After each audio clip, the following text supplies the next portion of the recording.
Bien, estamos trabajando profetismo del siglo octavo y estamos trabajando al profeta Isaías. Hemos estado entonces compartiendo algo de todos estos profetas y lo que hacemos es como sacar lo más interesante o lo más denso para nosotros de cada uno de los profetas. Entonces, eso es lo que también vamos a hacer o estamos haciendo ya con Isaías. Y dijimos que Isaías entonces es un profeta cortesano. Eso significa que es un profeta afiliado a la corte en Jerusalén. Isaías es parte de la clase aristocrática de Jerusalén. O sea, es la crema innata del poder, de los gobernantes, es de familia real, Isaías. Y les comentaba que en el capítulo 6, precisamente lo que se está proponiendo es que Isaías puede ser el próximo rey de Israel. En un momento en el cual ha muerto el rey Usías, se da ese relato de vocación de Isaías. Pero que él renuncia a esa dignidad para ser un profeta de Israel. Uno de los aspectos más interesantes entonces en la vida de Isaías, por todo esto que le estoy comentando, es su relación con la política. Y es un tema también bastante candente, bastante fuerte para nosotros, por ejemplo, hoy, ¿ya? Entonces, Isaías pertenece a la clase social más elevada que existe en Israel en el siglo octavo. Forma parte de la aristocracia, forma parte de la clase cortesana. Él se codea tranquilamente con los reyes, les habla de tú a tú, les exhorta también y se observa la familiaridad, la facilidad con la que se trata con los reyes. Por ejemplo, cuando se dirige al rey Acaz, es bastante interesante todo lo que dice Isaías. Por ejemplo, leamos en Isaías capítulo 7.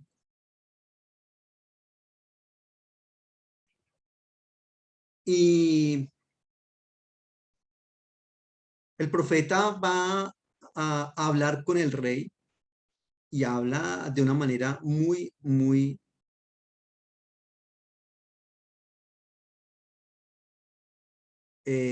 familiar.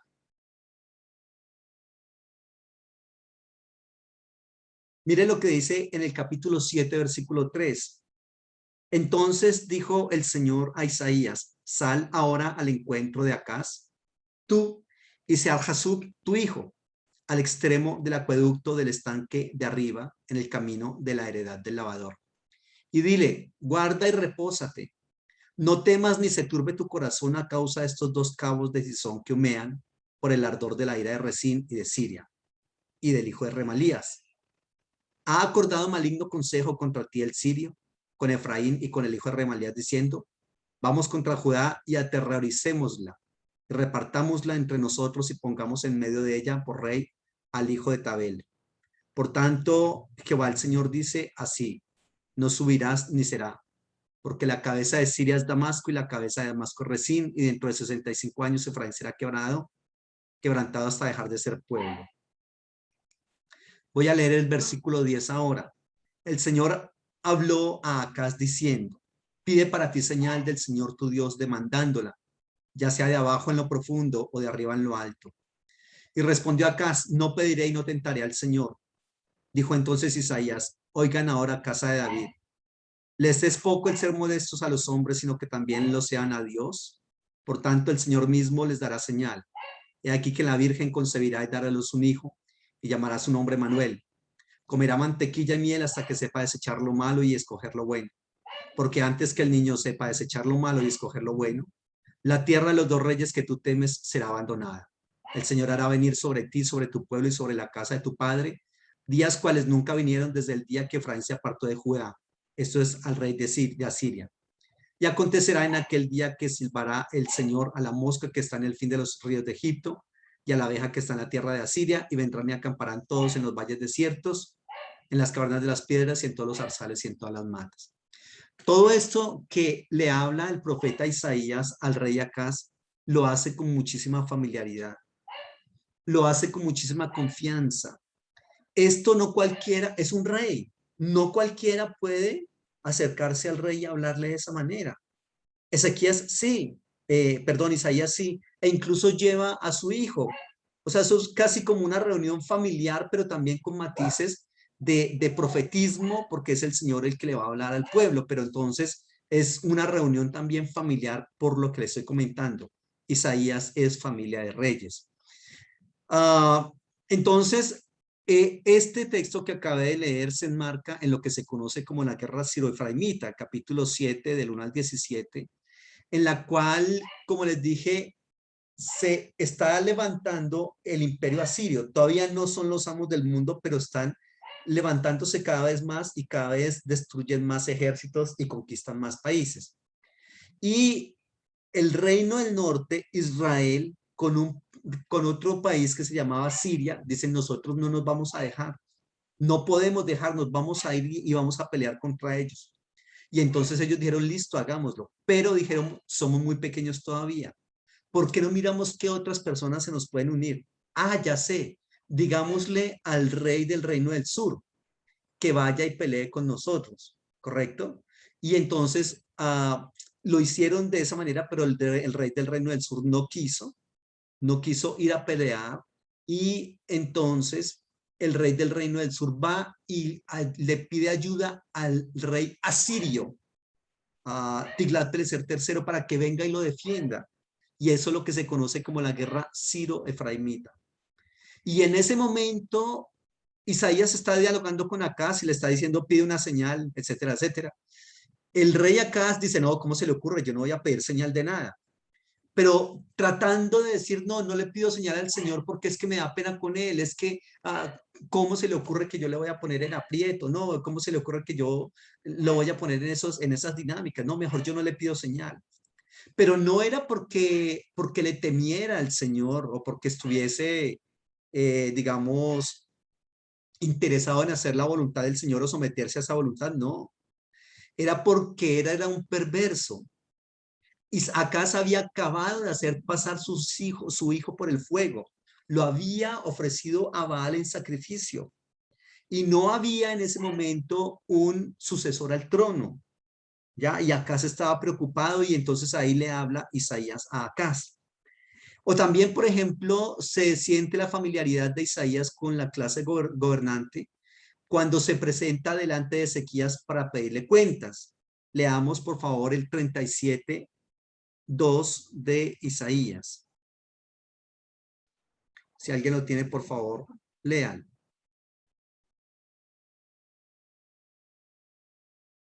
Aconteció pues que cuando el rey Ezequías oyó esto, rasgó sus vestidos y cubierto de cilicio vino a la casa del Señor, y envió a Eliaquim mayordomo, a Sebna escriba, y a los ancianos de los sacerdotes cubiertos de cilicio, al profeta Isaías hijo de Amós, los cuales le dijeron: así ha dicho Ezequías, día de angustia, de reprensión y de blasfemia es este día, porque los hijos han llegado hasta el punto de nacer y la que da luz no tiene fuerzas. Versículo 5: vinieron pues los siervos de Ezequías a Isaías, y les dijo Isaías: díganle así a su señor, así ha dicho Jehová: no temas por las palabras que has oído, con las cuales me han blasfemado los siervos del rey de Asiria. He aquí que yo pondré en él un espíritu, y oirá un rumor, y volverá a su tierra, y haré que en su tierra perezca a espada. ¿Ya? Entonces, fíjese que se trata, este ya es otro rey, el rey del que les hablaba anteriormente era el rey Acaz. Este rey de acá es el rey Ezequías. Ezequías es hijo de Acaz. Y se le está hablando también a ese rey, y se le habla con muchísima confianza, ¿ya? Mire lo que dice en el 39:3 de Isaías. Entonces el profeta Isaías vino al rey Ezequías y le dijo: ¿qué dicen estos hombres y de dónde han venido a ti? Y Ezequías respondió: pues de tierras muy lejanas han venido a mí, desde Babilonia. Dijo entonces: ¿qué han visto en tu casa? Y dijo Ezequías: todo lo que hay en mi casa han visto.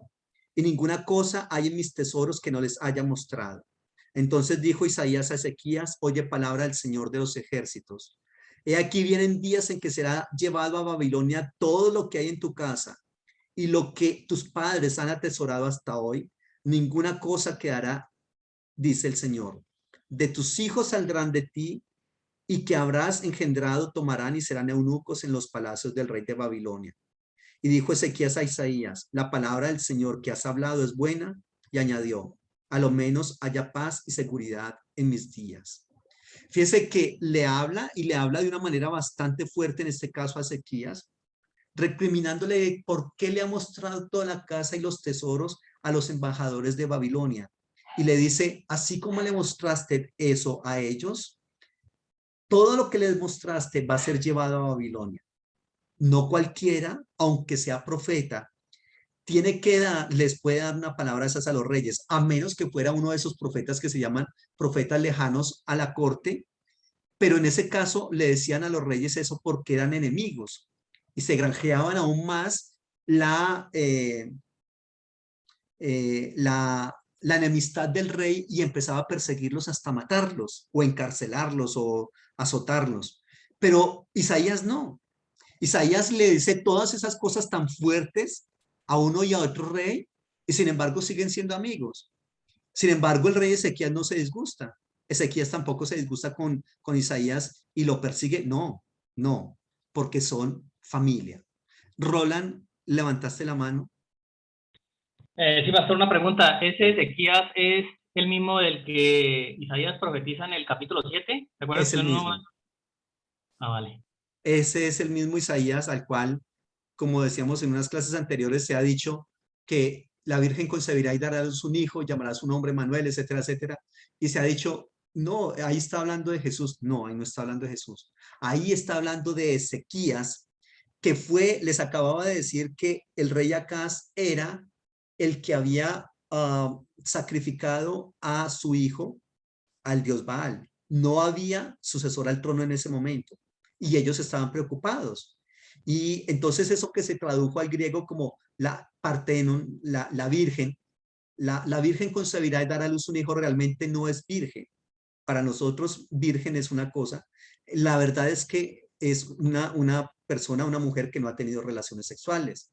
Pero el término en el hebreo para que se le dice la virgen, lo que se tradujo como la virgen, es alma. Y alma es una mujer sexualmente madura, que está teniendo relaciones sexuales con su esposo, pero que no puede quedar en embarazo.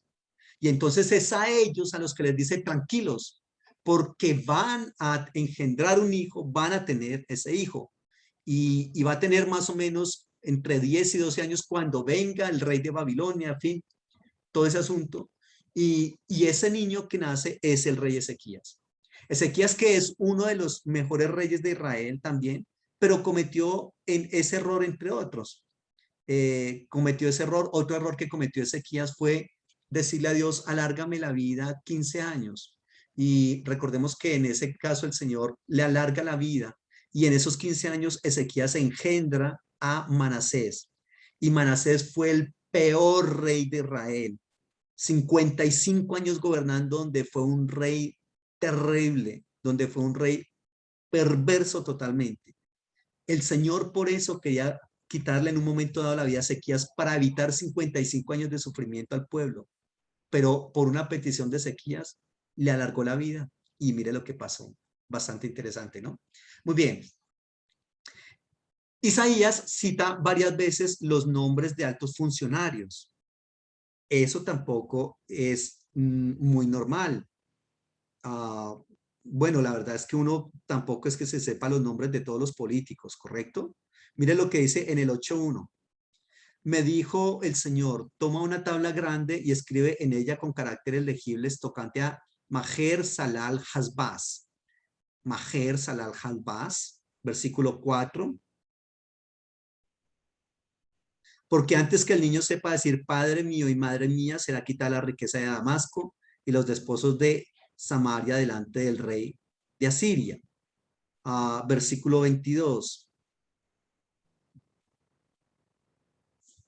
Y mirarán a la tierra y aquí tribulación y tinieblas, oscuridad y angustia y serán sumidos en las tinieblas.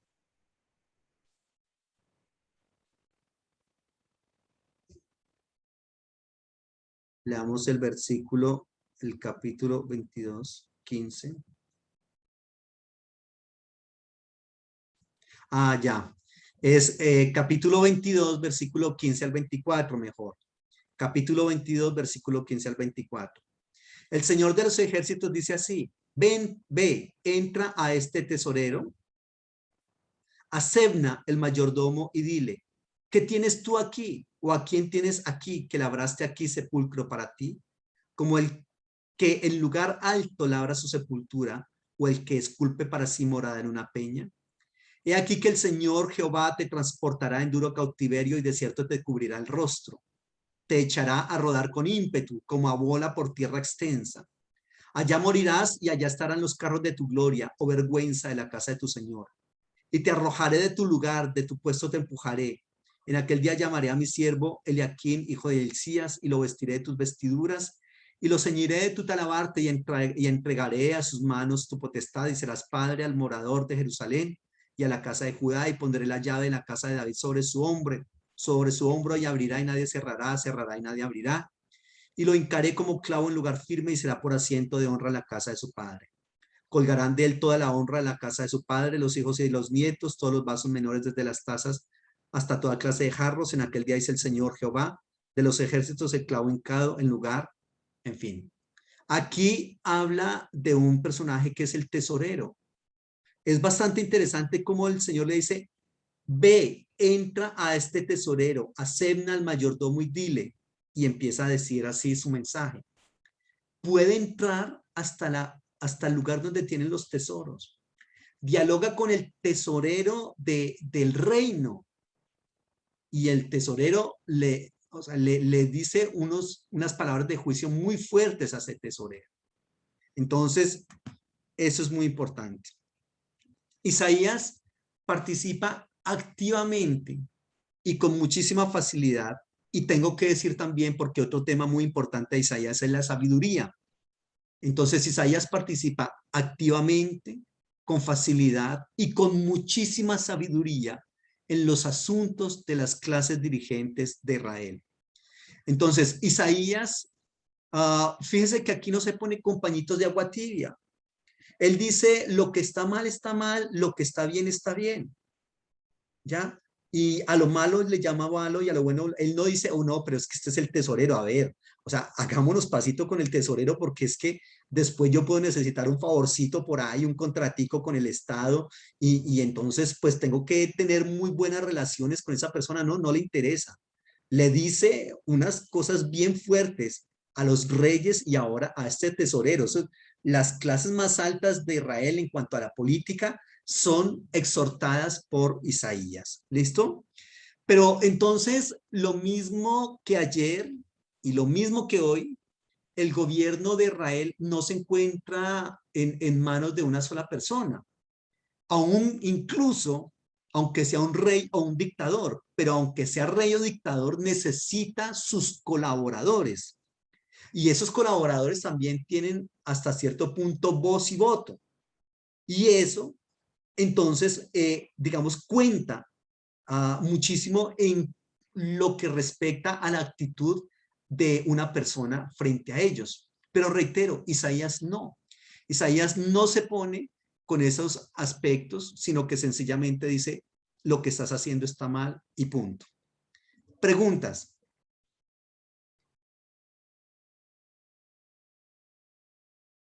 Preguntas hasta el momento.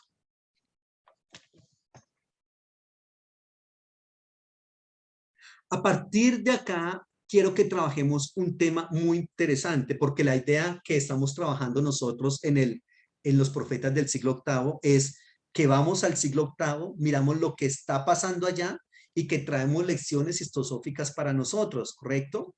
En el caso de que se está mencionando en este momento, es decir, Isaías y su rol en la política, Isaías y su rol como gobernante también y como ciudadano, ¿cuál es ese proceso? ¿Qué está pasando ahí? Y para eso, entonces tengo que extractar algunos textos, y voy a hacer también una intertextualidad trabajando el texto de Romanos capítulo 13, para que podamos lidiar con ese asunto. ¿Roland había levantado la mano o fue, creo que fue Pastor, no. Alexandra? Sí, pastor, fui yo. Alexandra. Sí, con una preguntita. ¿Cuál era uno de los temas que disertaban en esa sabiduría en aquellos tiempos? O Oh, sea, claro que sí. los temas de intereses en ese tiempo. Ujú. Bueno, había dos clases de sabiduría, una popular y Ujú. una de élite, por decirlo de alguna manera. La sabiduría popular era la de los viejos del campo, la de la experiencia de la vida, la de los dichos, ¿no? Dime quién andas y te diré quién eres, el que a buen árbol se arrima, a buena sombra lo cobija. Claro, estos dichos que estoy mencionando no son de origen israelí, pero algo así, solamente para que me entiendan. Y la tradición sapiencial de élite es ya las personas que estudian. Esas personas por lo general ¿quiénes eran las personas de élite en Israel? Estaba el rey, los sacerdotes, los profetas que eran afiliados a la corte y al rey, los comerciantes, ¿cierto? Y los grandes, digamos, industriales. En Israel también se da una cosa que se llama, o lo que se conoció como se me olvidó este término, cuando era un terrateniente que tenía cantidades de extensiones de tierra, de extensiones de tierras y mucha gente trabajaba para ellos. Eso tiene un nombre feudal, el feudalismo, ¿no? Entonces, ellos eran los grandes personajes de élite, los que estaban en la cima del estrato social en Israel. Ellos tenían la facultad de enviar a sus hijos a estudiar a escuelas, ¿correcto? Les enseñaban, por ejemplo, algo de política, les enseñaban guerra, les enseñaban etiqueta, les enseñaban, es decir, todos los sabios más importantes de su tiempo se reunían y les dictaban clase como docentes a ellos, ¿ya? Entonces, obviamente estos personajes, claro, respecto al resto del pueblo, pues eran personas muy brillantes intelectualmente, porque el resto del pueblo no había tenido la oportunidad de irse a educar, mientras que ellos sí. Entonces, por eso en algún momento recordarán ustedes que una de las características de los ángeles es que son superiores intelectualmente a los hombres. Y en un momento dado, a David se le dice, siendo el rey, le dice, Señor, se le pone como digamos, como unos casos fuertes para trabajar de lo que está pasando en Israel, y le dice, pero tranquilos, estamos tranquilos porque nosotros sabemos que mi Señor tiene la sabiduría de un ángel. Como quien dice, o sea, eres muy brillante, eres muy inteligente, y esa inteligencia se debía precisamente a la cantidad de conocimiento y de estudio que había tenido la persona. Entonces, entre más tengas la capacidad tú de estudiar y de leer, obviamente vas a tener mucho más criterios y mucho más apertura y conocimiento a cómo es que se manejan todas las cosas, cómo se maneja el mundo, cómo se manejan o cómo funciona a veces circunstancias. Entonces ellos manejaban eso, había algo, digamos, una ciencia, aunque era una época precientífica, pero de todas maneras había una ciencia, ¿correcto? La guerra era otra ciencia, como le comento, la etiqueta, las relaciones interpersonales, la política nacional y la política internacional. De todo eso ellos recibían una asesoría y por eso obviamente eran personas muy brillantes. ¿Listo? Muy bien. Pero entonces, retomando, quiero a partir de esto que hemos venido dialogando de Isaías y la política, ¿qué cosas puede Isaías enseñarnos a nosotros en cuanto a ese rol? Y les estaba diciendo que quiero hacer una intertextualidad yendo a Romanos capítulo 13.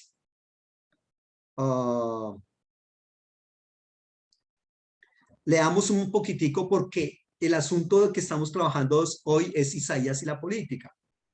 Bueno, entonces la pregunta y la aplicación para nosotros hoy es, a partir de lo que Isaías hizo, su rol que ejerció en la política, ¿qué debemos nosotros hacer también y cuál es nuestra función al respecto? Mire lo que dice Romanos capítulo 13, que es un texto por excelencia para hablar de ese tema. Sométase toda persona a las autoridades superiores, porque no hay autoridad sino de parte de Dios, y las que hay por Dios han sido establecidas. De modo que quien se opone a la autoridad, a lo establecido por Dios, resiste, y los que resisten acarrean condenación para sí mismos, porque los magistrados no están para infundir temor al que hace el bien, sino al malo. ¿Quieres pues no temer a la autoridad? Haz lo bueno y tendrás alabanza de ella, porque es servidor de Dios para tu bien. Pero si haces lo malo, teme, porque no en vano llevan la espada, pues es servidor de Dios, vengador para castigar al que hace lo malo. Por lo cual es necesario estarle sujetos, no solamente por razón del castigo, sino también por causa de la conciencia. Ahí está, por lo menos dejémoslo hasta ahí. ¿Y por qué leo este texto? ¿Qué Porque es capítulo es, pastor? Perdón. ¿sí? ¿Romanos qué? Romanos capítulo 13, los Ok. primeros, los Vale, vale. primeros 5 versículos. Entendí 3, vale. Eh, y leí ese texto porque ese es el texto clave para analizar lo que Isaías nos quiere mostrar en cuanto a su rol de la política y lo que nosotros debemos hacer también en ese aspecto en nuestra actualidad. Sobre todo porque el texto es el caballito de batalla cuando una persona quiere que otro se le someta. O sea, ya cuando a usted le leen el versículo 1, ya lo dejan sin argumentos, porque es que sométase toda persona a la autoridad, a las autoridades superiores, porque no hay autoridad sino de parte de Dios, y las que hay por Dios han sido establecidas. De modo que quien se opone a la autoridad, a lo establecido por Dios resiste, y los que resisten acarrean condenación para sí mismos. Nada que hacer. Mijo, sométase a la autoridad. Por más que usted vea que ella está haciendo algo equivocado, sométase a la autoridad. ¿Qué hacemos? Es la autoridad, ¿no? Entonces, permítame, hablamos un poquitico de este tema, porque es muy importante plantearlo. Y resulta que la palabra que está ahí en el griego es la palabra exousia. Exousia, permítanme, la escribo acá.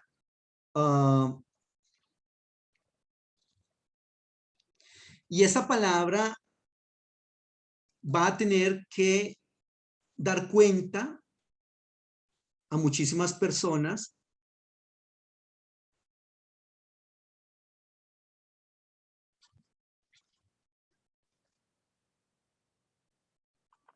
esto que estoy escribiendo acá ya es griego.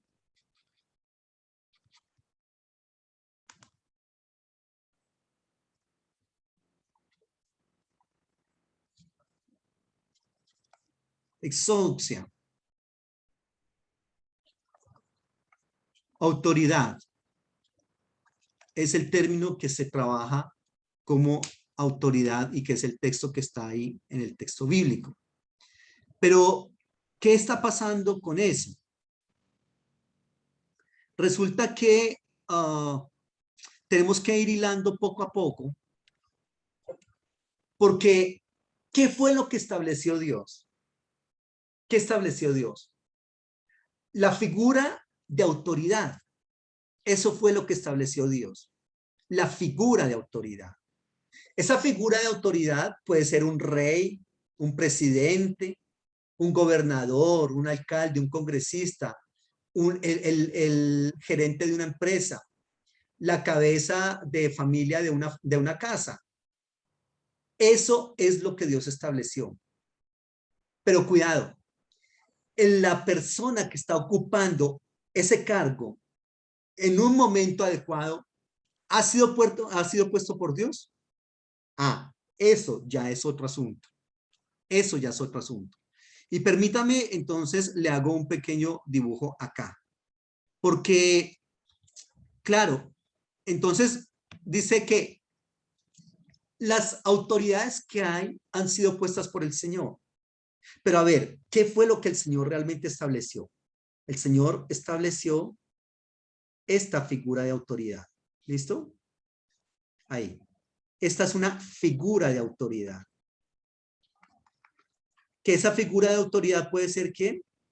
Puede ser, como le digo, un rey, en nuestro caso un presidente, o también a un alcalde, un gobernador, un padre de familia, un gerente, etcétera. Todo lo que es autoridad. Pero el Señor lo que estableció, reitero, es esto, hay que tenerlo en cuenta, la figura de autoridad. Pero esa figura a veces la puede ocupar, por ejemplo, Pelano o Mengano. A veces puede ser una mujer, correcto, con sus trencitas acá. A veces puede ser otro hombre, con cabellito chutico acá. Y cualquier persona puede ocupar esa figura de autoridad. ¿Qué fue lo que Dios estableció? Reitero, la figura de autoridad. ¿Quién ocupa esa figura? Eso ya es diferente. Puede ser puede ser o puede ser este otro. Cualquiera de ellos en su momento ocupan una figura de autoridad. La pregunta es, ¿esa persona que está ocupando esa figura de autoridad ha sido puesta por Dios? Eso ya es otra cosa muy diferente. El Señor establece la figura, pero la persona que está ocupando en un momento dado esa figura, eso ya es un tema diferente. No necesariamente la persona que nos gobierna en este momento ha sido puesta por Dios. No necesariamente todos los presidentes o los reyes de los mundos han sido establecidos por Dios. No, no necesariamente. Porque la Biblia también dice que ustedes colocaron reyes sin mi consentimiento. ¿Recuerdan ustedes? Entonces, podríamos decir que en algunos casos, si esa persona actúa bajo los principios bíblicos, los principios contemplados en la ley de Dios, se podría decir que sí, que esa persona sí ha sido puesta por Dios. Pero, por otro lado, también hay que entender que muchas veces el Señor levanta, por ejemplo, eso nos dice en Habacuc, que el Señor permite que el imperio asirio y el imperio babilónico reinen, gobiernen en el mundo, pero Él permite eso para levantarlos y para mostrar en ellos su poder en cuanto a justicia punitiva, su poder en cuanto a destrucción, en cuanto a ira para esas personas, porque levantaron sus imperios sobre el pillaje, sobre el robo, sobre el asesinato, sobre el latrocinio, ¿correcto? Entonces, una persona perversa, claro que puede estar en un gobierno, en un imperio, en un país, pero será levantada solamente para Dios mostrar su gloria y su justicia punitiva en ese país.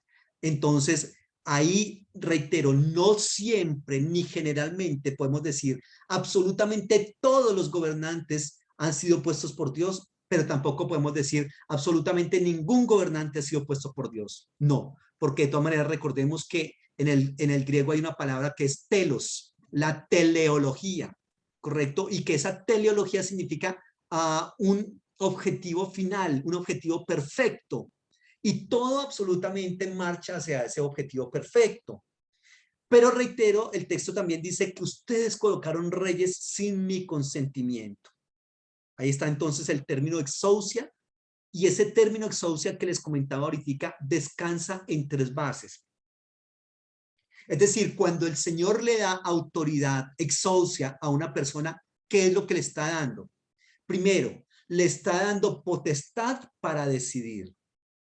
Segundo, esas decisiones que está tomando esa autoridad tienen lugar en las relaciones ordenadas, es decir, las decisiones que debe tomar esa autoridad que ha sido puesta por Dios necesariamente deben reflejar el señorío de Dios en la vida del quien gobierna y en la vida de sus gobernados. ¿Ya? Entonces, es una autoridad para actuar y es una autoridad dada por Dios, pero cuidado, si es una autoridad para actuar dada por Dios, significa que esa persona tiene que actuar tal cual actuaría Dios. Obviamente, porque viene siendo un representante de Dios en la tierra en cuanto a la autoridad.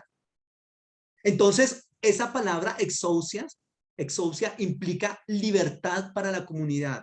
Es decir, no es para subyugar a la gente, no es para esclavizar ni para enviar el SMAT tan pronto vayan a hacer qué sé yo, un plantón o una marcha. No, es al contrario, para darle libertad a la comunidad. Claro, esa comunidad también tendrá que entender qué es libertad, no libertinaje, porque también tengo que entender que mis derechos terminan cuando empiezan los derechos de los demás. Eso dice este prócer mexicano, Benito Juárez.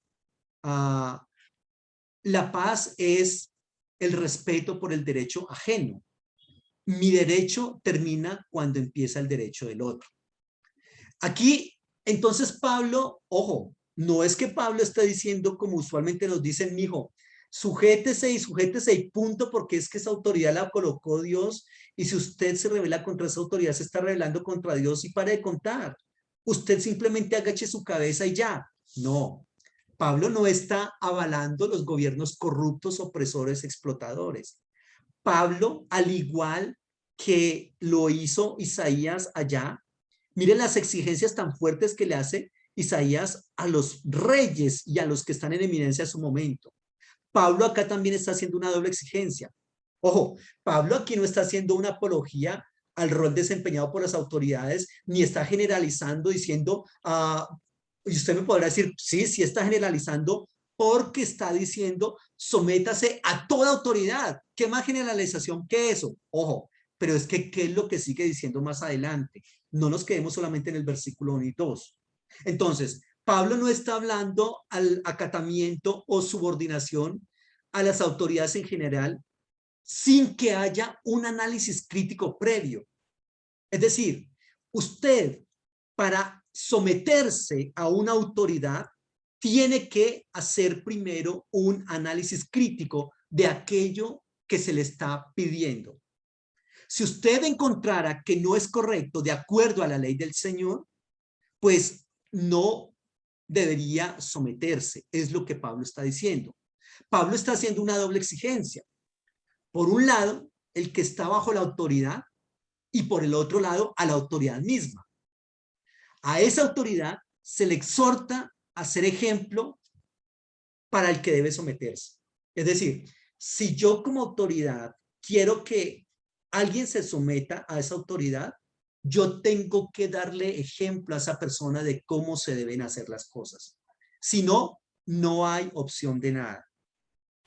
¿Me estoy haciendo entender? Entonces, de ninguna manera, y esto, aquí estoy hablando de todas las autoridades. Reitero, estoy hablando del rey, del presidente, los gobernantes, alcaldes, del gerente de la empresa y de la autoridad de la casa. También, usted no puede permitirle, no puede exigirle a una persona de su casa que esté bajo su autoridad y se someta si usted no se ha sometido a Dios antes. Eso tenemos que tenerlo en cuenta. Muy bien. Entonces, si un magistrado está puesto para corregir a una persona que está haciendo el mal, ¿es porque qué? Es porque ese magistrado está haciendo lo bueno. Y como él está haciendo lo bueno, tiene autoridad ética, moral, espiritual, legal, para decirle a su subordinado, hey, ¿qué te está pasando?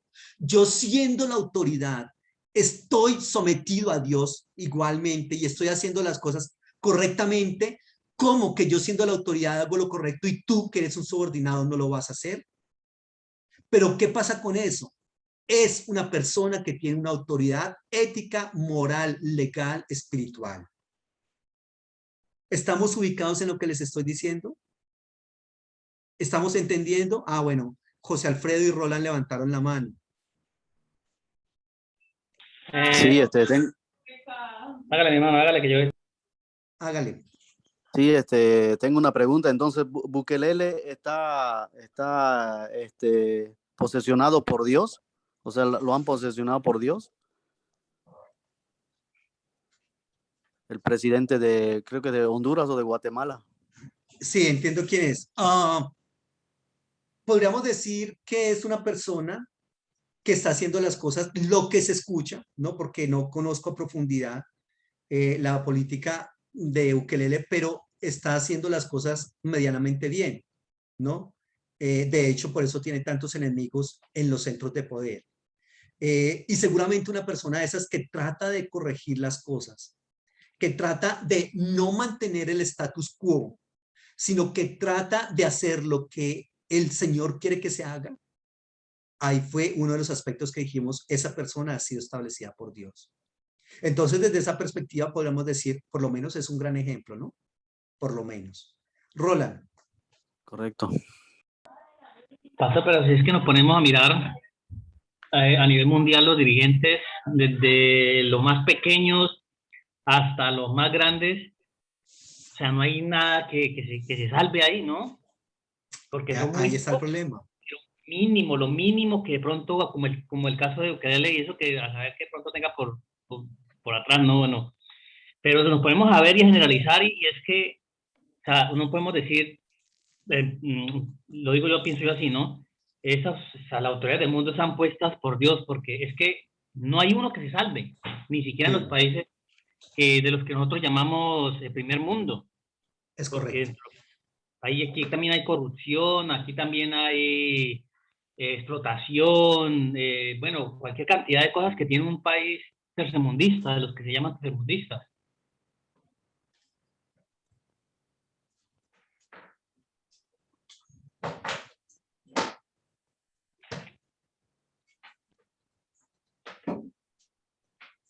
Qué pena, estaba cargando poniendo a cargar el computador. Correcto. Tienes razón en lo que estás diciendo. Entonces, ¿dónde queda este pasaje? Ya le digo precisamente por eso es que estamos trabajando ese tema, porque ahí entra a jugar lo que nosotros debemos hacer como embajadores del reino del Señor. Es ahí donde nosotros tenemos que decir, ¿qué camino tomo? Y ahí es donde Isaías nos da unas razones muy interesantes. Claro, hay una corrupción impresionante. De ahí que nosotros tengamos que decir, bueno, ¿cuál es mi actitud frente a esa autoridad? Entonces, si un magistrado está puesto para corregir a una persona, como les estoy diciendo, pues es porque él está haciendo lo bueno y tiene esa autoridad ética y moral para decirle al otro, no lo hagas. ¿Listo? Muy bien. Por otro lado, se habla en Romanos 13 de que ellos están puestos para infundir temor, ojo, al que hace lo malo. Al que hace lo malo, no al que hace el bien. Al que hace el bien se le felicita. Fíjese que en el texto de Romanos dice que ellos están establecidos para infundir temor al que hace el malo, al que hace lo malo, no al que hace lo bueno. Al que hace lo bueno se le debe felicitar y se le debe colocar como ejemplo. Al que le hace lo malo se le debe castigar. Pero habría que preguntarnos, las autoridades en este momento colombianas, y tenemos que decirlo como decía Roland, alrededor del mundo, ¿están haciendo las cosas bien o las están haciendo mal? En este momento, ¿a quién se castiga y a quién se premia? En un contexto como el colombiano. Infortunadamente tengo que decirles que en Colombia se castiga, curiosamente, al que hace lo bueno y se premia al que hace lo malo. Mire cuántos Chirajara, Odebrecht, esta represa de acá de Hidroituango. Es decir, aquí nosotros podemos mencionar y nos quedamos un poco de tiempo hablando de todo eso. ¿Y dónde están los culpables? 70.000 millones, hay un escándalo en este momento, 70.000 millones de pesos. Se perdió de que hicieron un contrato para colocar internet por esta pandemia en los colegios y de veredas y los colegios pobres, y todo eso se perdió. ¿Dónde están en la cárcel la gente? No está. En la actualidad, ¿a quién se castiga? ¿A quién se premia? ¿Se premia al que hace lo bueno o se premia al que hace lo malo? ¿Se castiga a quién? ¿Al que hace lo bueno o al que hace lo malo? Por ejemplo, acá en Colombia, una de las profesiones más fuertes que hay es ser un ambientalista. O sea, usted aquí en Colombia se constituye en un defensor de la tierra, ya sea de la Sierra Nevada de la Macarena, de Santa Marta, los páramos, los frailejones, y es como si te colocaras un tiro en blanco en tu cabeza. O sea, es muy probable que termines muerto. Aquí se matan líderes sociales semanalmente, en Colombia, semanalmente. Pablo está hablando entonces acá de gobernantes, ojo con esto, porque tenemos que ir hilando muy suave y muy fino. Pablo en ese texto de Romanos 3 está hablando de gobernantes que han entendido que son simplemente servidores de Dios. Es decir, por más autoridad que tengan y por más encumbrados que están, perdón, hay uno que está encima suyo. Y usted, desde esa perspectiva, también está bajo autoridad, aunque sea un rey, aunque sea un presidente o un gobernante. Obviamente, Pablo no está hablando de manera generalizada, porque en todo lado, absolutamente siempre hay gobernadores buenos y gobernadores malos, gobernadores piadosos y gobernadores impíos. Pero obviamente Pablo no puede de ninguna manera decir, este gobernador es malo, es perverso, todo lo que hace es corrupto, pero sujétese a él. Ojo, sujétese a él porque como es propuesto por Dios, no. Aquí Pablo está hablando de los buenos y de los malos, ¿correcto? Aquí se habla de aquellos que felicitan al bueno y castigan al malo, ¿ya? Entonces hay que tener en cuenta esos aspectos. Pablo aquí está hablando de las autoridades. Cuando él dice sujétense a las autoridades porque las autoridades han sido puestas por Dios, está hablando de las autoridades que han entendido que son simplemente servidores de Dios, que ellos y sus súbditos pueden recibir atenciones especiales, pueden tener comodidades pagadas por el mismo pueblo, camionetas, celulares, secretarias, asesores, ropa, todo lo que quieran, pero que así como ellos, con toda esa parafernalia que tienen, saben que tienen que rendir cuentas por el ejercicio político que están llevando a cabo. ¿Ya? Ellos deben saber que, a ver, señor Uribe, tiene que darle cuentas a Dios de lo que ha estado haciendo. Señor Iván Cepeda, tiene que darle cuentas a Dios y coloque por favor ahí el nombre del presidente del país donde usted está. Tiene que darle cuentas a Dios. Murió en Colombia hace como 2 días este señor Ardila Lule, se enteraron, ¿no? Ardila Lule, aquí, Colombia está repartido entre dos personas, entre 2 grandes grupos o 4 grandes grupos económicos. Uno es Ardila Lule, la organización Ardila Lule. Otro es el Grupo Santo Domingo, ¿cierto? Otro grupo es el Sindicato Antioqueño. En fin, entonces, ahí están los grupos económicos de Colombia. Murió el señor Ardila Lule hace 2 días. Tiene que darle cuentas a Dios. Por más dinero que tenga, por más empleados que tenga, más cuentas tiene que darles a Dios por eso. Entonces, ahí hay que tener en cuenta estos pequeños detalles que al parecer se le escapan a la gente cuando quieren interpretar este texto. Tienen que darle cuenta a los que están en eminencia, en autoridad, al Dios que es la autoridad suprema. ¿Listo? Ahora, una pregunta que nos cabe a nosotros. ¿Las autoridades de su país han reconocido a Dios sobre sus vidas y sobre sus gobiernos? Las autoridades de su país saben que tienen que dar cuenta a Dios por lo que están haciendo, porque Dios los colocó ahí según lo que se está planteando, y que ellos saben que tienen que darle cuenta a Dios y que sobre todo están actuando de manera consecuente con eso. ¿O son muy buenas preguntas para hacernos? ¿Están actuando de manera consecuente? Ahí está. Ahí en el capítulo 13 también, cuando dice que se sometan a la autoridad, el término que está ahí en el griego es hipotazo. Y hipotazo significa sumisión a la autoridad, reconocimiento de su legitimidad. sobre la base de un encargo que Dios ha hecho a estas personas. ¿Cuál es el encargo? Recompensar el bien, castigar el mal, actuar de manera coherente con las leyes de aquel que los colocó en autoridad. Entonces, los judíos tenían claro que se sometían al gobierno, cuidado, ojo con esto, que tiene que ser también para nosotros, a menos que la obediencia a este gobierno incluya o que entre en un conflicto entre la obediencia a ese político y la obediencia a Dios. Es decir, que cuando yo le obedezco a una autoridad, porque es que mire lo que dice el texto bíblico, pero resulta que la ley que está colocando esa autoridad no está en consonancia con la ley de Dios, yo no puedo obedecer esa ley. Yo debo preferir obedecer la ley de Dios que la ley de la autoridad. La Biblia es muy clara, enseña que la soberanía de Dios está sobre los gobernantes terrenales. Por ejemplo, en Proverbios 21:1 o Proverbios 16:10.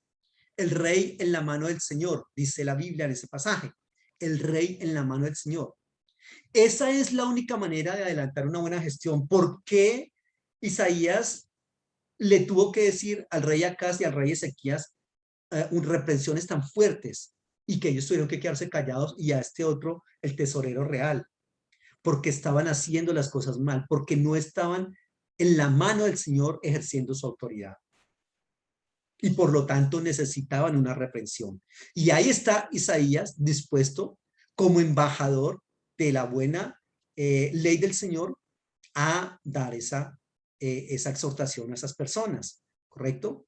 Entonces, básicamente el deber de someterse de parte de usted y de mí como personas pertenecientes a una sociedad, a una colectividad o incluso también a una iglesia frente a un gobierno, ese deber de someterse solamente se debe dar cuando el Estado exige obediencia, ojo, dentro de los límites, de los propósitos para los cuales Dios los estableció, para los cuales Dios los constituyó divinamente. Y eso también pasa dentro de la iglesia. Yo no por ser un feligrés simple y llanamente de una iglesia, debo avalar todo lo que mi pastor está haciendo.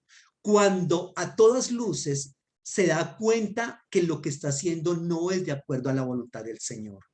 Yo tengo que decirte, te amo mucho, pastor, pero lo que estás haciendo no está a favor de la ley del Señor y no puedo avalarlo. No puedo avalarte porque si voy a avalarte a ti para congraciarme contigo, entonces me constituyo enemigo de Dios. ¿Ya? Eso es lo que es complicado en este asunto. Si yo me someto a un gobierno que está haciendo las cosas en contra de la ley del Señor, significa que al someterme yo a ese gobierno también empezaré a hacer las cosas en contra de la ley del Señor. Y entonces empezaría una disyuntiva en el corazón de la persona. Bueno, pero finalmente, ¿qué hago? O sea, ¿me someto o no me someto? Sométase en lo que está haciendo bien ese gobernante. En lo que está haciendo mal, no se someta, y aparte de no someterse, hay que denunciarlo. Hay que decir, esto está mal, esto y esto. ¿Estoy ubicado en lo que estoy haciendo? ¿Preguntas? ¿Alguien tiene preguntas? Bueno, ok.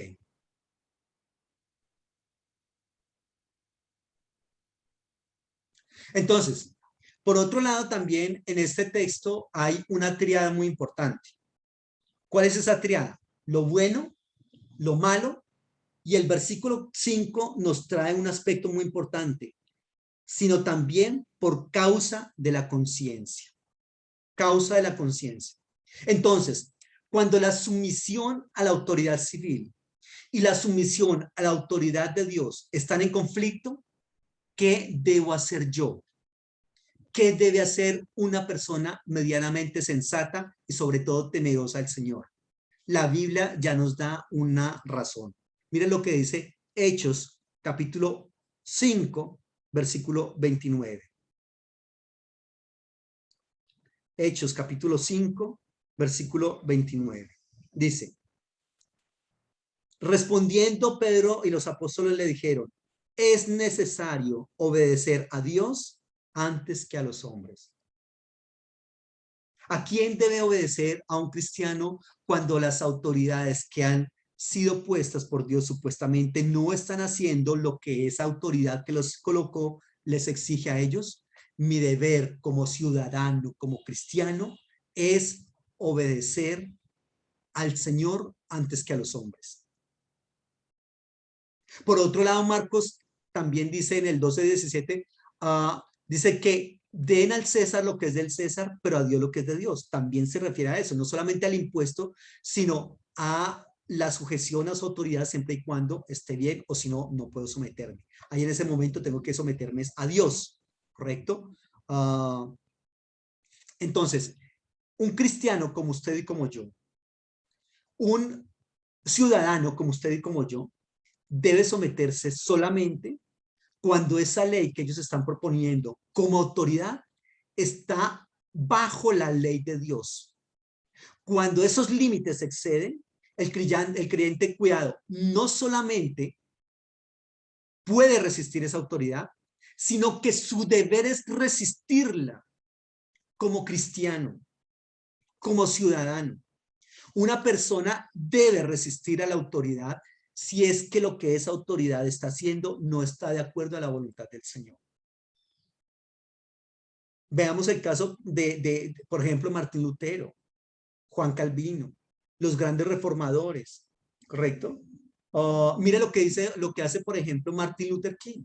O sea, hay leyes colocadas en los gobiernos, pero son leyes injustas que están en contra de la ley general divina. Entonces ellos dicen, ¿qué hacemos? No, no las vamos a obedecer. Qué pena, no me pida que obedezca, porque no puedo obedecer algo que está en contra de la ley del Dios al cual yo digo adorar.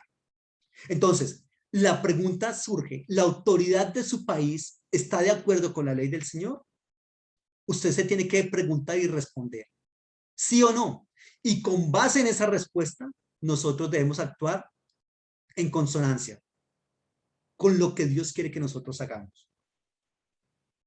El versículo de Romanos 13 dice, están puestos al servicio de Dios para tu bien.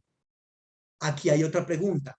¿La autoridad en el lugar donde tú estás está haciendo las cosas para tu bien, para favorecerte, para ayudarte a desarrollar como individuo, como profesional, como hombre, como mujer?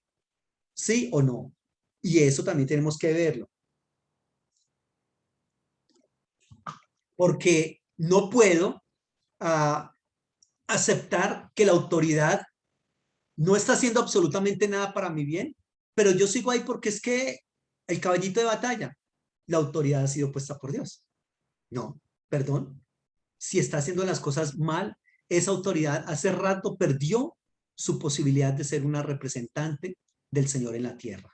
¿Listo? Muy bien. En otras palabras, la autoridad que ha sido puesta por Dios está haciendo las cosas para tu bien, para tu beneficio. Está buscando más bien tu servicio, tus impuestos y pare de contar. Y si te atreves a decir algo, te enviamos el SMART.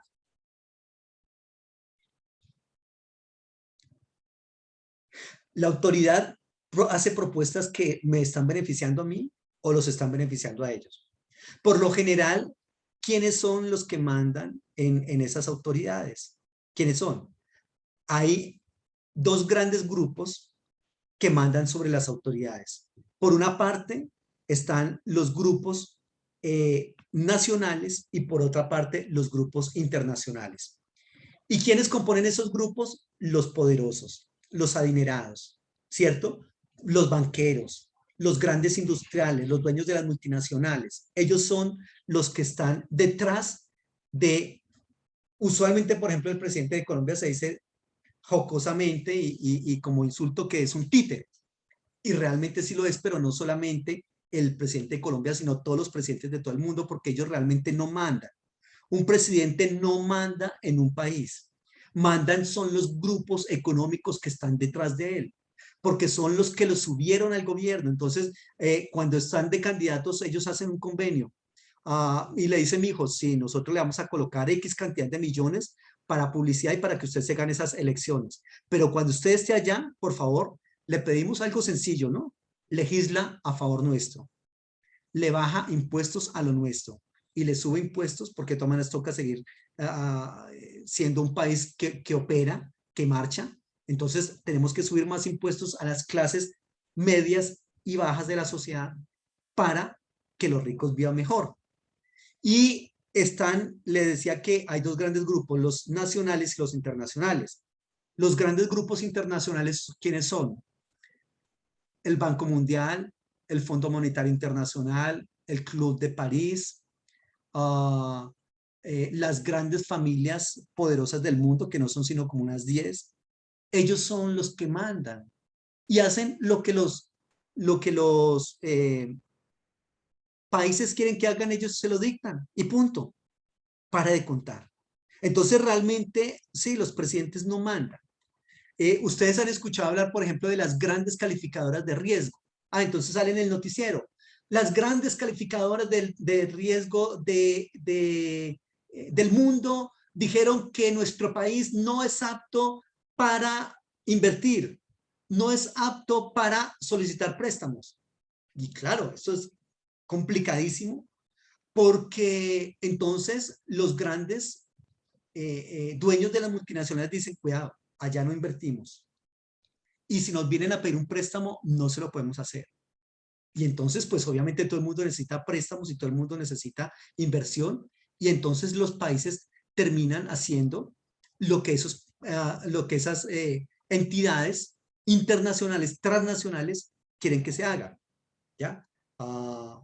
Entonces, por ejemplo, lo que se propone en este momento desde esas grandes agencias es creación, impulso de la comunidad LGTBI, de la ideología de género, la vacunación que estamos experimentando en todo el mundo, guerras, pandemias, malnutrición para que mueran niños por hambre. 8.000 niños mueren hoy en el mundo de hambre y hay posibilidades de solucionar eso.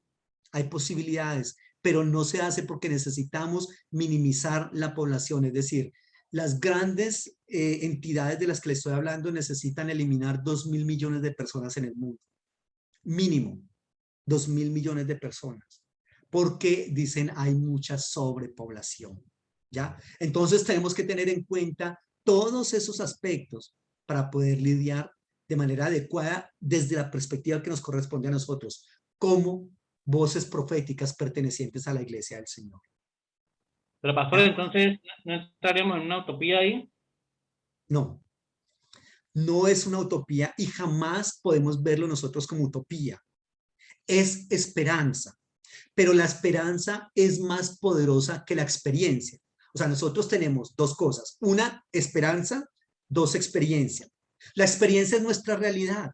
La esperanza es aquello que nosotros visualizamos, ¿correcto? Y que nosotros tenemos la obligación de traer esa esperanza de allá, de la escatología, de los acontecimientos futuros, y colocarla en nuestra experiencia presente. ¿Ya? Tenemos que hacer eso. No es una utopía, porque finalmente todo esto, como les dije anteriormente, marcha hacia la teleología, el telos, el fin, el objetivo perfecto establecido por Dios. Y desde esa perspectiva, entonces yo tengo que entender que no puede ser una utopía y que, cuidado, los llamados para lidiar con esa utopía, si es que se ve de esa manera, somos ustedes y yo, como embajadores del reino de los cielos, que nos corresponde traer esa esperanza que nos tiene el texto bíblico y colocarla, incrustarla en nuestra experiencia. Así de que la esperanza se constituye en la más poderosa y en la más real de todas las realidades. Nosotros tenemos que estar permanentemente en una decimos popularmente, en una sana, cuando estamos nosotros como que no nos hallamos, como que no estamos conformes, en un sano inconformismo con todo este sistema que está actuando mal. En el momento en que usted se conforme a este sistema, perdió absolutamente el norte, lo que el Señor tiene para ti. Lo perdiste porque tomaste la decisión de mantener el status quo. No podemos mantener eso. Tenemos que empezar cambiando. Yo no voy a aceptar el status quo en mi vida, es decir, que las cosas sigan como están, ni tampoco en la familia, ni tampoco en la sociedad donde me tocó desarrollarme, donde me tocó laborar, donde me tocó actuar como ciudadano, y cuidado. Como ciudadanos, la política tiene dos grandes elementos. La política como ejercicio del poder y la política como ejercicio del ciudadano. De ahí que nosotros decidamos hasta dónde vamos a llegar con cada uno de esos. Lo que sí es, una persona puede decidir si va a ejercer la política como ejercicio del poder. Usted decide si se va a lanzar a la política, sí o no, pero eso es opcional. Lo que sí no es opcional es que usted tiene un compromiso político como ciudadano de un país y eso sí o sí tienes que ejercerlo. Tienes que ejercerlo obligatoriamente. Entonces, un cristiano puede pertenecer a los círculos políticos como político, sí, eso pasó con Isaías. Es un ciudadano que está ejerciendo su derecho político de veeduría frente a los gobiernos de turno. Entonces, ¿un ciudadano se puede dedicar a eso? Sí. Ojo, un pastor se puede lanzar a la política y decir que eso es voluntad de Dios, puede hacerlo, pero no es correcto. No es correcto. Porque él, mire, a gente, por ejemplo, como Billy Graham, se le ofreció ser el presidente del país más poderoso del mundo y él dijo no, no porque a cosas más grandes me ha llamado Dios. Y esa cosa más grande, ¿sabe qué era? Pastorear una iglesia. ¿Quién levantó la mano, Alexandra? Sí, o sea que se puede deducir que hay una deslegitimación de la constitución del reino de Dios, ¿no? Porque muchas veces conocemos, ¿no? Y hay otros que no conocen, pero muchas veces conociendo, como dice la palabra, no hacemos lo que tenemos que hacer, ¿no? Entonces estamos deslegitimando realmente las cosas, ¿no? Que sabemos hacer. Bueno, y muchos que están en autoridad también lo saben, pero prefieren establecer sus propios parámetros, ¿no? Para gobernar. Claro. Entonces hay una deslegitimización del principio de autoridad divino, porque es que yo necesito establecer mi propio principio. ¿Ya? Entonces no me conviene establecer, o en conclusión, establezco mi principio de autoridad o establezco el principio de autoridad bíblico o divino. ¿Ya? Los dos no caben, a menos que la persona haya sujetado su autoridad a la autoridad divina. Entonces ahí está, tenemos que tener en cuenta esto. En otras palabras, esa autoridad debe estar haciendo las cosas para tu bien, ¿correcto? Porque también, por otro lado, mire lo que dice el texto de Romanos, están puestas para tu servicio. Recordemos qué significa la palabra ministro, o sea, ministro de Defensa, ministro de Hacienda, ministro de Comercio Internacional, ministro de Defensa. Ministro significa servidor, sirviente. Ellos son nuestros sirvientes. Están puestos para nuestro servicio. Aquí en Colombia están muy cambiados los papeles en eso, ¿cierto? Entonces, ahí tenemos que decir si realmente la autoridad que ha sido puesta por Dios está haciendo las cosas para mi bien, para mi beneficio, o no lo es, ¿ya? Entonces, si la ley que ellos están proponiendo está en consonancia con la ley de Dios, yo debo acatarla. Si no, debo desecharla. Por ejemplo, en cuanto a la educación, las propuestas educativas del gobierno de tu país aportan al desarrollo, aportan al bienestar del pueblo. Si es así, bien. Si no, no se pueden aceptar. Por ejemplo, en cuanto a los impuestos son justos. ¿Se ven las obras que se hacen con los impuestos? ¿O por otro lado se van a parar a los paraísos fiscales? las tarifas de servicios públicos. En cuanto a las leyes, por ejemplo, de las minerías, eso de minería legal o minería ilegal, eso es lo mismo. Ellos llaman de minería legal a la que les paga impuestos, ilegal a la que no les paga, pero sea legal o ilegal, ambas hacen el mismo daño. Pero si le entregan títulos mineros a Minesa, por ejemplo, aquí en Colombia, para que explote los páramos donde nace el agua, ve por Dios, para que los exploten de manera industrial 25 años, perdón, ¿a dónde vamos a ir a parar? Entonces es bastante fuerte eso. ¿Dios está de acuerdo con las normativas en cuanto a la minería en Colombia? En cuanto a los alimentos transgénicos, para mencionar solamente algunos asuntos, ¿correcto? En cuanto a la salud se convirtió en un negocio a nivel mundial. En cuanto a la economía, ¿Dios está de acuerdo con la economía neocapitalista? Eso tenemos que pensarnos nosotros. Todos esos aspectos que le he mencionado, ¿están buscando el beneficio del ser humano o no? Son preguntas que debemos hacer. Todos esos procesos están siendo avalados, impulsados. Todos esos procesos son perseguidos por los políticos que tratan de establecer todo eso en los diferentes países. Y cuidado, si esos procesos van a favorecer al huérfano, a la viuda, al desamparado, al extranjero, van a ser la voz de los que no tienen voz, pues, y si están buscando el bien común y no el bien de unos cuantos que están en el poder, entonces, si buscan el bien de la mayoría, esos procesos hay que avalarlos, hay que apoyarlos. Ojo, no se trata de ser un rebelde sin causa, no se trata de decir, ese gobierno eso no sirve para nada, no, porque hace también cosas que están bien.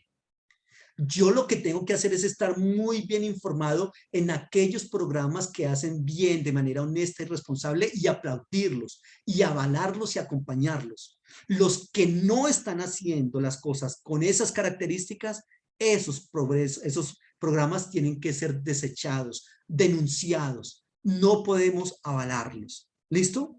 Entonces, porque si no estamos equivocados.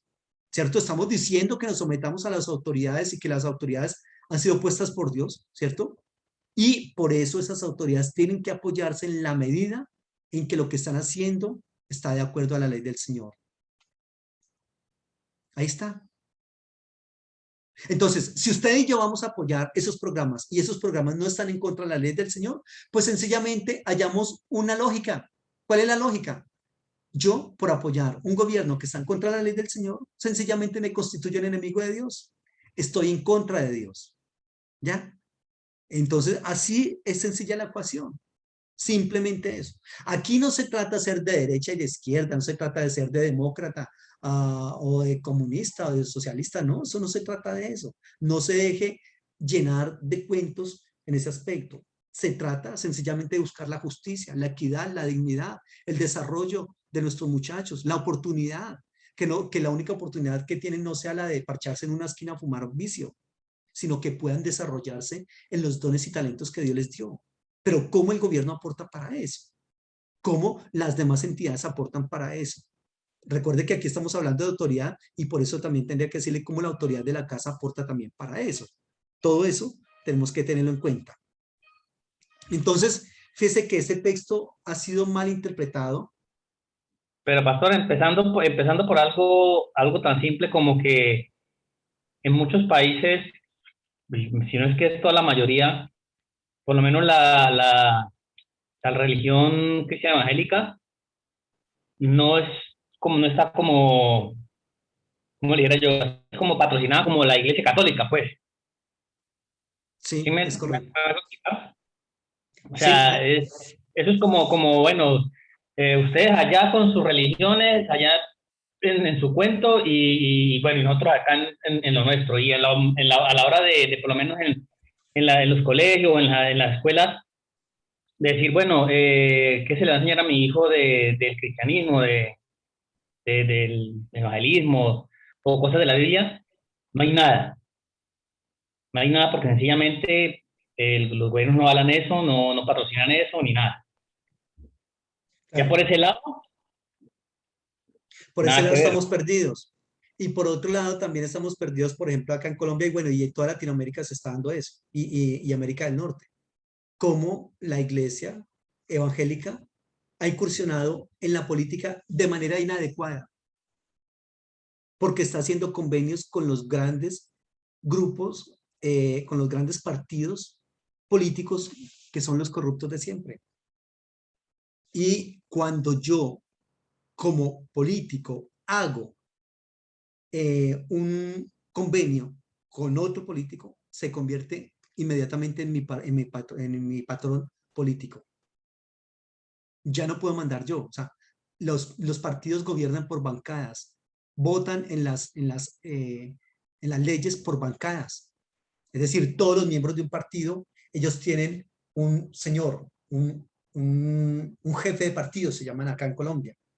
Esos jefes de partido ya no aparecen tanto en televisión.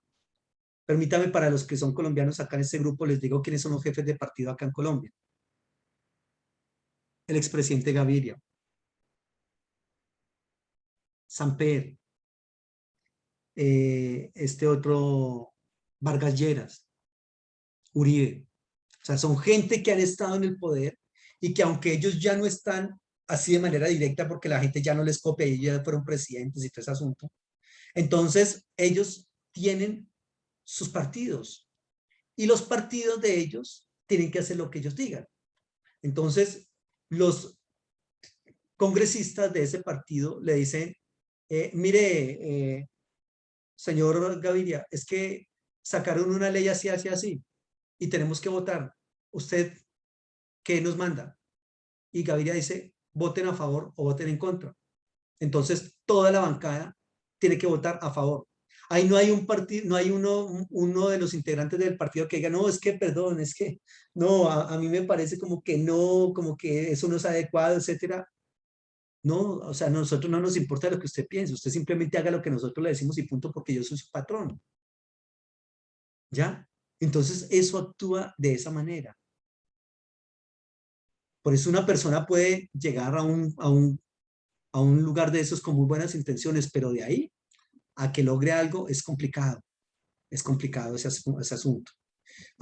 Porque por otro lado tenemos que tener en cuenta, ojo, la solución para los problemas más álgidos de la humanidad no va a venir de la política, no va a venir. Por eso el Maestro Jesucristo, cuando estuvo acá y que dice el texto que lo iban a tomar para hacerlo rey, él no dijo, listo muchachos, aquí está, pero se había demorado, ¿no? No, él dice que él se escabulló, se escapó y dijo, mi reino no es de este mundo.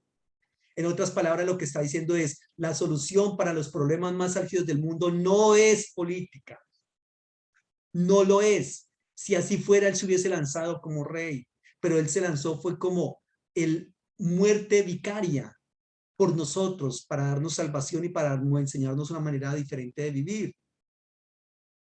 Entonces, la solución para los problemas del mundo no está en las leyes políticas, sino en los cambios de los corazones, en un cambio de ética, de moralidad, de espiritualidad, ¿correcto? En el ser para el hacer. Ahí están algunos de los cambios que nosotros necesitamos para todo este proceso. Cosa muy difícil, Entonces, pastor. Como no haya como dice la Biblia, un cielo nuevo y una tierra nueva, no lo vemos, porque yo creo que es muy difícil, ¿no? o un corazón nuevo. No necesariamente tiene que haber un cielo nuevo y tierra nueva, que los va a haber sin duda, pero antes de que eso venga, tiene que haber un corazón nuevo. Entonces, ahí es donde entramos ustedes y yo a jugar. ¿En qué aspecto? Jugar, digo jugar en el sentido de ser participantes de toda esta dinámica. Pero entra a jugar en cuanto a que yo debo hacer las cosas de manera honesta. Que le dicen en el trabajo, mijo, vea, hay X dinero. Me partieron, la semana pasada me sacaron un parte. No sé si les había comentado. Me sacaron un parte. Estaba tranquilo en la casa y necesitaba ir a mercar. Y salí de noche. Y resulta que el bendito bombillo mi carro tenía un bombillo apagado, fundido. Y había un retén de la policía. Y el tipo inmediatamente vio el bombillo fundido y me paró. Y para el colmo me pidió el extintor. Y bombillo y extintor. el extintor estaba vencido. Hace un poco de tiempo, yo ni me había fijado en eso. Y el tipo me dijo, mijo, qué pena, el extintor está vencido. Le voy a hacer un parte por eso. Yo le hubiera podido decir, qué pena, mire, señora agente, tengo 50.000 razones para que me ayude. Colaborémonos. ¿Sabe qué le dije? Haga el parte. Haga el parte. En pesos colombianos, 500.000 pesos el parte. Por tener un bendito extintor y un bombillo fundido. Y me dijo, vea, usted con este recibo puede ir a hacer el famoso cursillo, etcétera, y le rebajamos. Y eso estuve haciendo el lunes pasado, haciendo el cursillo y pagando 250.000 pesos por no prestar atención a un extintor vencido. Pero en todo esto, ¿qué le quiero decir? Que fácilmente cualquier colombiano, o esa es la tendencia del colombiano, habría dicho, mijo, tengo 20.000 pesitos para darle por lo menos, o 50.000, colabórenme. Me había ahorrado 230 o 200.000 pesos. Pero no puedo hacer eso porque al hacerlo estoy contribuyendo con la perversidad, con la maldad. Así es de que sencillamente cometí un error y lo tengo que pagar, lo asumo y listo. Y me dolió en el alma. Y ese día yo, bien ocupado que estaba, fue el lunes pasado, tenía que dictarles clase a ustedes. Toda la mañana me la pasé allá y vine apenas para dictarles clase. Pero me tocó asumir el daño. Pero ¿qué me llevo yo? No soborné al policía. Cuando usted allá en su trabajo, hombre, usted le dicen, vea, listo, entonces cómprese los materiales. Ay, yo le he hecho, me dijeron que era una varilla de media, ¿no? Pero eso está muy grueso, yo le meto de 3/8 y me quedo con ese dinerito. Que no le voy a echar un bulto de cemento a la columna, sino que voy a echar medio, no sé cómo funcionará eso. Pero ahí las cosas van funcionando mal. Es en lo de su casa, es enseñar a nuestros hijos a ser, no a hacer solamente, sino a hacer. Mi hija iba conmigo ese día y ella se dio cuenta de todo ese proceso. Y yo le dije, pero no le doy plata a este policía. Y él estaba ahí como esperando para ver si yo le decía. Sencillamente llenó su boleta y me la pasó. Y mi hija me dijo, papi, bien, la cometiste y tuviste que pagar. Eso es lo que hay que hacer. Y ella se vio reflejada porque días atrás habíamos estado en un proceso en el colegio de ella. La mamá de ella es coordinadora de un colegio con el magisterio. Entonces, la mamá de ella es la jefa del profesor de ella. Y ella se demoró en enviar un trabajo y se sacó un 1. Y entonces la mamá le dijo al profesor que si le colaboraba, que si le daba una nueva oportunidad, y es el jefe el que le está diciendo que le dé una nueva oportunidad a la hija de la jefe. Claro, ni más faltaba, coordinadora. Y mi hija dijo, no, yo cometí un error, no cumplí y me quedo con ese 1. Y es la mejor estudiante de las niñas del colegio. Y le dolió en el alma porque dijo, es posible que pierda el primer puesto. Pero dijo, no es correcto que mi mamá abogue por mí para que yo termine teniendo un 5 en lugar de un 1. Entonces, ella inmediatamente se vio reflejada en esa situación y dije, por eso no voy a ir a que me den otra oportunidad porque yo cometí un error en eso. Entonces, es eso. Que los que están alrededor nuestro vean que somos gente honesta, responsable, que por más que se me caiga el mundo encima, no voy a mentir y no miento. Y voy a tratar de ser lo más original posible. Y todos nosotros tenemos cosas ocultas. Pero entonces, ¿cómo voy a lidiar para que ese yo ideal sea lo más pegado, lo más cercano al yo real posibles, ¿no?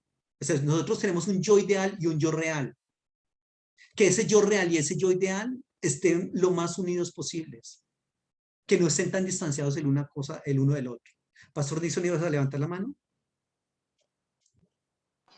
Sí, refiriéndome a lo que dice Roland, obviamente en el sentido de que hay que tener cuidado porque muchas veces en el tema del movimiento neopentecostal siempre se habla de una santidad, ¿sí?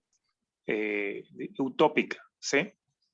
y se evidencia o se evita lo que realmente, digamos, nosotros tenemos la tendencia a errar al blanco, ¿no? ¿Sí? Entonces, como tener un equilibrio en ese aspecto, porque pues, y también saber cómo direccionarlo en el sentido de que si hablamos del comportamiento, de la honestidad y todas esas cosas, de la mentira y todas esas cosas, pues obviamente tener cuidado en el sentido porque pues la Biblia dice que todos los hombres mentimos, ¿sí? Entonces, pero entonces sí entiendo lo que tú dices, pastor, que la decisión que nosotros debemos tomar, y ahí sí creo que sí es posible, referente al ejemplo de la niña, de tu hija, que es un gran ejemplo en el sentido de que sí es posible hacerlo siempre y cuando tengamos el deseo de seguir creciendo hasta esa estatura, hacia esa madurez. No perfección, pero sí esa madurez, ¿sí? Y ese es el problema que muchas veces muchos cristianos no entienden esta parte porque la honestidad no la ven desde esa perspectiva como tú nos has mostrado de una manera muy clara, sino que solamente están enfocados en la parte de la religiosidad que ya tú nos has enseñado mucho de esa parte y ya los que están presentes entienden muy bien esa otra parte. Pero esta es la parte clave, la parte de ese yo que realmente pueda llegar a ser el genuino, el que Dios quiere que seamos, ¿sí? Y para terminar, vemos que, no sé si tú nos puedes ilustrar, pastor, vemos en la historia de que sí hubo grupos en la historia que llegaron a ese propósito, como la iglesia primitiva, o sea, que tenían favor con todo el pueblo, que tenían en común todas las cosas, es decir, no es utópico, es decir, en la historia yo creo que tú nos puedes reflejar eso, pueblos, iglesias que inclusive el apóstol Pablo también les escribía, que eran un ejemplo impresionante, o sea que no es utópico, se puede hacer. Sí, gracias, pastor. El que sea utópico o no depende directamente de nosotros. Si nosotros no lo llevamos a la práctica, sí, va a ser utópico. Pero si lo llevamos a la práctica, entonces va a ser una realidad muy rápidamente. Ojo, entonces la iglesia participa responsablemente en la política cuando no ofrece directrices claras en torno a procesos electorales, a procesos gubernamentales, a legislaciones, y permite que los miembros de su iglesia apoyen un sistema injusto, un sistema corrupto. Entonces, uno no puede decir yo soy cristiano, pero voy a apoyar a este partido o a este candidato de gobierno corrupto que busca explotar, subyugar, que busca enriquecimiento de unos pocos en detrimento de la inmensa mayoría. No, esa no es la clase de sujeción que Dios está pidiendo a la autoridad. No, no es correcto. Ahora, por otro lado, uno tampoco puede afiliarse como iglesia a un partido. ¿Por qué? Porque al afiliarse a un partido, estamos avalando absolutamente todo lo del partido y jamás todo será malo o todo será bueno. Por eso nosotros tenemos que tomar distancia, nosotros debemos ser apartidistas y suprapartidistas. Es decir, tenemos que estar por encima de los partidos y a un lado de los partidos, porque solamente así podemos nosotros ejercer una función fiscalizadora, acompañadora de estos procesos. Solamente así, pero cuando usted tiene un patrón político, se tiene que quedar callado, tiene que hacer lo que el patrón político haga, ¿ya? Entonces, o mande. Entonces, eso tenemos que tenerlo en cuenta. La iglesia debe ofrecer una función fiscalizadora. Debe ser embajadora de la justicia desde la perspectiva divina de la justicia, ¿correcto? Entonces, eso tenemos que tenerlo desde esa manera. Nosotros tenemos que propender por el bien del otro, porque para que yo esté bien es necesario que el otro esté bien. Mi bienestar depende del bienestar del otro. Eso tenemos que tenerlo en cuenta. Entonces, claro, recordemos que esos gobiernos locales son títeres de los gobiernos mundiales. Pero bueno, de todas maneras, nosotros tenemos muchas acciones prácticas para hacer. Por ejemplo, no fortalecer el sistema bancario. ¿Cómo lo fortalezco? Cuando saco créditos. No créditos, no las tarjetas de crédito. Usarlo lo menos posible. Por ejemplo, nosotros acá en Colombia tenemos unos asuntos. Yo no puedo tener una cuenta de ahorros en el banco, en bancos del Grupo Aval, aquí en Colombia. porque son explotadores y subyugadores. Por ejemplo, ojo con lo que les voy a decir. Yo soy docente universitario. Dicto clase en varias universidades y en varias instituciones. Pero una manera de no apoyar ese sistema de gobierno es no enviar a los niños al colegio. Uf, ¿cómo así? Educarlos en la casa. Eso fue algo con lo cual yo le quedé viendo a mi hija. Porque yo no quería enviarla al colegio, pero yo trabajo y la mamá de ella en ese tiempo también trabajaba y la niña no se puede quedar sola en una casa, un niño. Y por eso no pude hacerlo. Pero yo lamentablemente vi cómo permanentemente los niños se mutilan en el colegio. Porque un gobierno no te va a dar educación gratuita para educarte para que seas un enemigo de ese gobierno. Te educa para que seas un servil del gobierno. Para que no tengas una mentalidad crítica. Para eso te educan. Y entonces una de las maneras de ejercer presión sobre ese gobierno y de hacer las cosas de acuerdo a lo que Dios quiere es sencillamente no educarlos de acuerdo al sistema gubernamental, sino educarlos como hombres libres y pensantes. Pensantes de manera crítica, no criticones, no, de manera crítica. Entonces eso tenemos que tenerlo en cuenta. ¿Listo? Muy bien. No afiliarnos, por ejemplo, a regímenes de pensión privados. E incluso ni siquiera a regímenes de salud de ninguna clase. Yo sé que esto es complicado porque lo primero que van a preguntarle cuando usted va a trabajar es, hay que afiliarlo a pensión y salud. Pero entienda que, según estos proyectos, la inmensa mayoría de trabajadores no se van a pensionar nunca, ¿cierto? Entonces, eso es bastante fuerte. Bueno, listo. Recordemos que el texto también habla de por motivos de conciencia. Y tiene que haber un límite, y ese mismo texto plantea el límite de la conciencia, el límite del bien y del mal, porque el texto nos plantea el hecho de que si alguien está en la autoridad, esa autoridad no le da libertad para ejercerlo de cualquier forma, sino que precisamente lo que implica el texto es que quien está en la autoridad tiene una autoridad y que por encima de esa autoridad está Dios y que a ese Dios tiene que darle cuentas, ¿ya? Entonces, eso es como el asunto. La iglesia no puede seguir ejerciendo irresponsablemente en la política.